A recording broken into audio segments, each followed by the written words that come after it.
May time po na kahit na may nararamdaman akong masakit,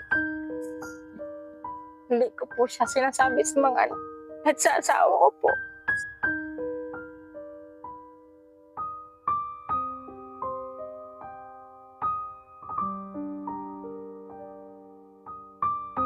Napakahirap pong lumapit sa ibang tao pero no choice po kasi yun yung alam kong makakatulong din po sa akin.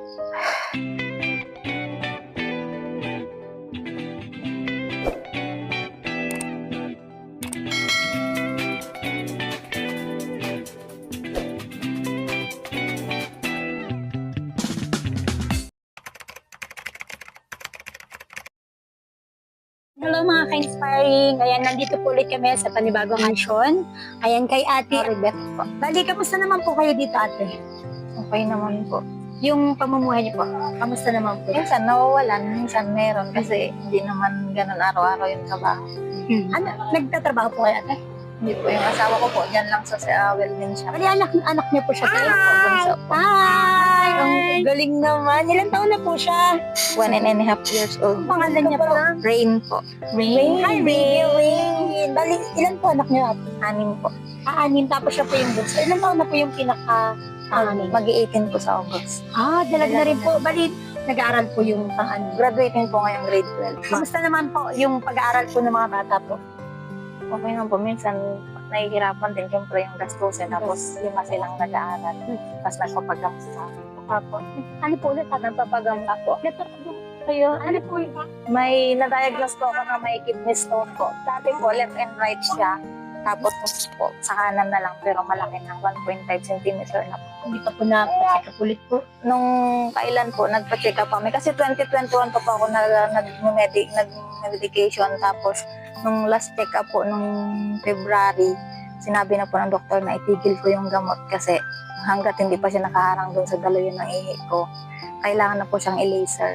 Tutunawin na po kasi hindi na po kaya ng gamot. Opo. Bali, wala po kayo ngayon tinitig na gamot. Wala po. Kaya pag nahihirapan, pag napaparalyze, tiis lang po kasi hindi ako pwede. Bali, ano po yan? Kailan po yan nag-start po? Nung 2021 pa po, parang bigla na akong sumakit yung balakang ko tapos hindi pa ako nakalakad ng halos 2 weeks. Tapos nung may dumating na doktor dyan sa district na taga Manila, pinaki-UV ultrasound po ako, nakita po doon, 2 kidney ko yung may bato.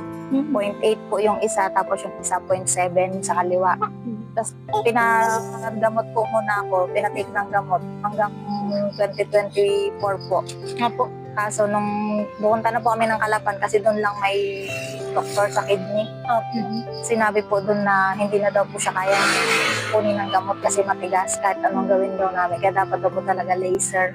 Ay kaso 250,000 po yung pinaka-prepare sa amin. Dapat po ngayong April ay lumapit po kami sa government. Ang kaya lang sagutin ng guarantee letter 150. Kasi po yung 100, ano po siya, yung doctor's fee po. Tapos may mga laboratory pa po ako na nagkakalaga ng 20,000 lahat bago ako operahan. Ay nag-election ban po. Siyempre hindi pa rin po magagarante yung letter. Kaya hintayin po namin matapos yung election hanggang sa makaipon kami ng 100K. Bali 120 po ang kailangan namin na sa pangsarili po namin. Nakatake po kayo na napaparalyze. Opo, may time na hindi na po ako makatayo ng matagal. Hindi ko na kaya, hindi kaya ng ganito po. May time po siya na sumasakit. Talagang taste po. Pag minsan nag-chill ako, minsan laging nilalagnat, lalo yung pag nakatambay sa bahay, kailangan ginagalaw ko yung katawan ko. Wala po kung pwedeng inamin gamot. Basta mga ilang oras po, tumitigil din naman. Tapos balik ulit sa dati. Ganun po. Hindi ako pwedeng maglakad ng malayo, hindi ako pwedeng magbuhat. Ang swerte ko lang, hindi po siya nakaharang sa ihian, kaya hindi po ako nahihirapan umihi. Pero yung likod ko po, sumasakit talaga. Halos kanan po lagi ang sakit sa akin. Kailan po yung huling, inatake po? Nung mga 2 weeks na, dinala po ako sa lying-in kasi hindi ko na po kaya. Tapos inoxygen po ako.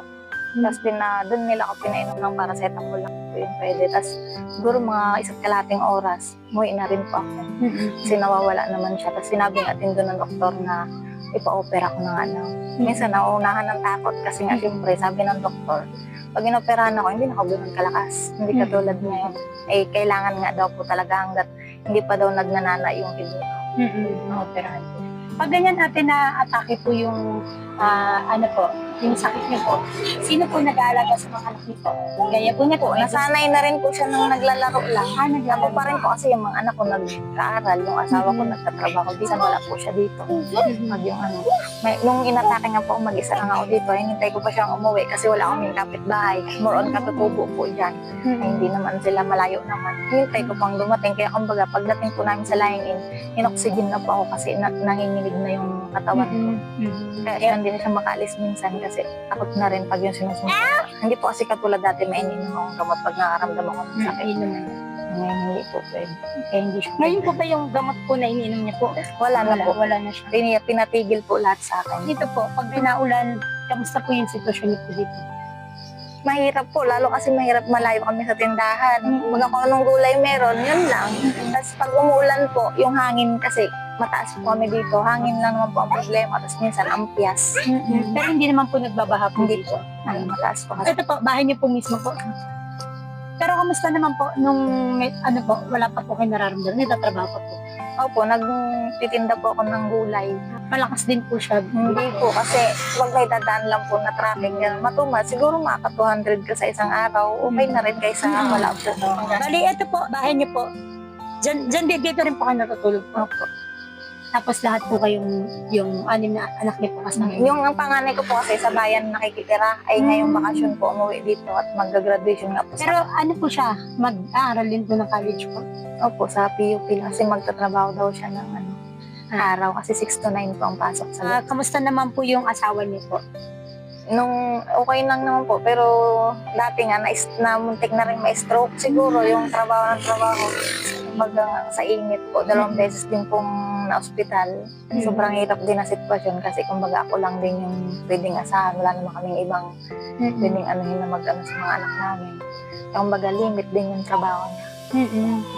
Si Dala. Kailan naman po nangyari po yun?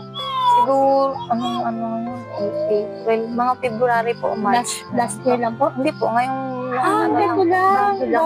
halos magkasunuran po siyang dinala ng ospital. May tinitake po siyang gamot. Wala po. Ano pangalan po ng asawa niyo po? Mar po. Ano lang din po namin, okay lang po ba na videohan po namin kayo?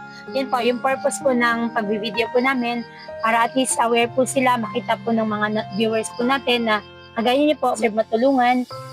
Ayan, ito po, bali po yung ano po namin, yung mga malilikom, yung mga magbibigay ng tulong po sa inyo po ay buong-buo niyo po makukuha. Ano po yung gusto niyo pong hingin tulong po sa ating mga viewers?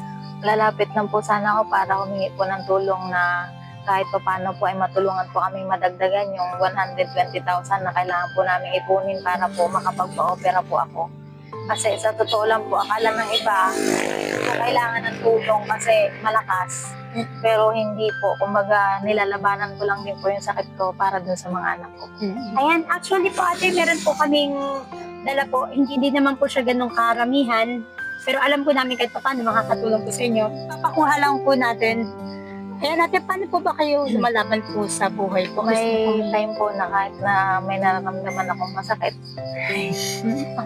hindi ko po siya sinasabi sa mga anak ko at sa asawa ko po. Kasi ayoko rin po silang bigyan pa ng stress na mahirap kasi nag-aaral. Tapos wala akong magulang, walang pamilya. Kumbaga, lahat po yung asawa ko talaga at nagpo-provide para sa amin. Minsan po tumutulong ako kahit anong pwedeng gawin. Ginagawa ko kahit nahihirapan po. Tapos minsan nahihiya ako pag humingi ako ng tulong sa iba kasi ang iniisip po nila, lakas-lakas ko naman daw, kumbaga. Siyempre, hindi ko naman po pwedeng ipakita na lagi ako nangihina kasi alam yung anak ko. Kumbaga, mahirap man, napakahirap pong lumapit sa ibang tao pero no choice po kasi yun yung alam kong makakatulong din po sa akin.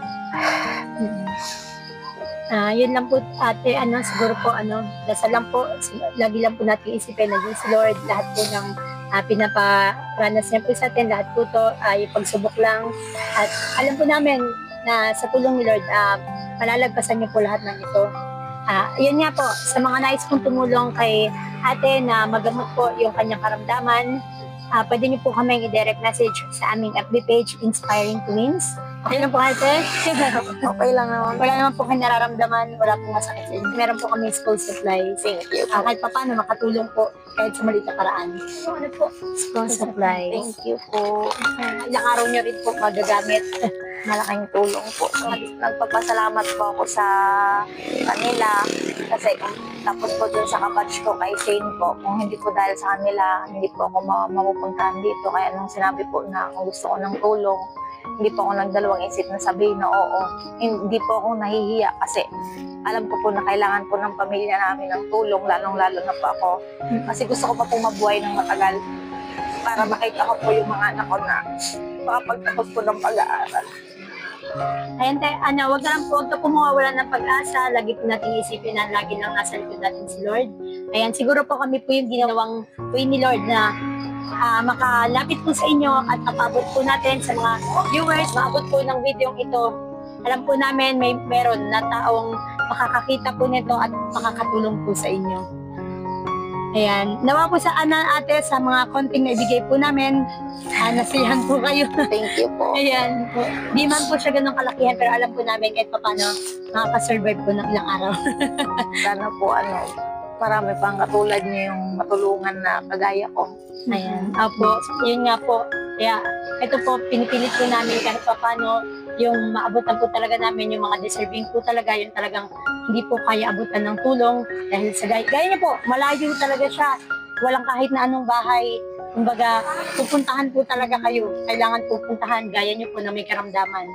Ayan.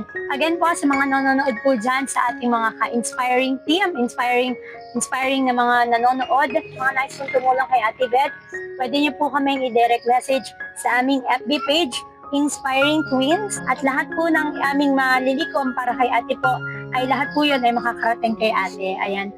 Thank you so much everyone.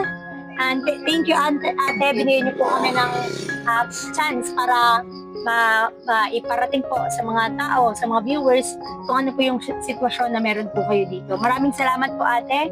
Thank you everyone and God bless you all. Thank you. Thank you so much.